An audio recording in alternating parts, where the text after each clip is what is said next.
புதிதா ஒரு பண்ணையாளர் உருவாகுறாரு, புதுசா கோழி வளர்த்தணும்னு நினைக்கிறாரு, அவருக்கு நீங்க என்ன அட்வைஸ் கொடுப்பீங்க? அவருக்கு நான் கொடுக்குற அட்வைஸ்னா கொஞ்சம் டிஃப்ரெண்டா இருக்குங்க. நீங்க புதுசா ஒரு பண்ணையாளர் ஆகணும்னு நினைச்சீங்கன்னா, சரி, ஒண்ணு நீங்க விவசாயியா இருக்கிறீங்க, சரி. இது ஃபுல் டைம் தொடங்குனீங்கன்னா கொஞ்ச காலம் ஏதாவது பண்ணைக்கு வேலைக்கு போங்க.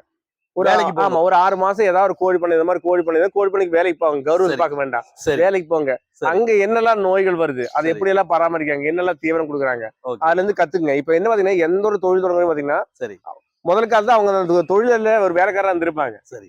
சர்வரா இருந்திருப்பாங்க. நான் வந்து பேரு சொல்ல தெரியல, உங்களுக்கே தெரியும். இன்னைக்கு பெரிய பெரிய அன்னபூர்ணா, கௌரி சங்கர், ரிலையன்ஸ் கம்பெனி, கட்டாயமா, இவங்க கட்டாயமா. எல்லாம் என்ன ஆதி காலத்துல பண்ணாங்கன்னு சொல்லி நம்ம வீடியோ சொல்ல தேவையில்லை. சரி, அது எல்லாருக்குமே தெரிஞ்ச விஷயம். அவங்க எல்லாம் அந்த காலத்துல அந்த வேலையில இருந்து வளர்ந்து வந்திருக்காங்க. அப்போ சரி, அனுபவத்தை கத்துக்குங்க. அதுக்கப்புறம் ஒரு தொழில் இருக்கிறீங்கன்னா, தொழில் விட்டு போட்டு வந்து சரி. நான் அதை ஃபுல் டைம் பண்ண போறேன், இதுல இருந்து வருமானம் பண்றேன்னு சொல்லி ஒரு மாசம் 30,000 20,000 சம்பாதிச்சிருக்கீங்கன்னா, விட்டு போட்டு இந்த துறைக்கு வராதீங்க. இது பார்ட் டைமா ஆரம்பிங்க. ம். ஒரு 50 கோழி, அதிகபட்சமா 50 கோழி வாங்குங்க. சரி. அதை நீங்க வளர்த்து ஒரு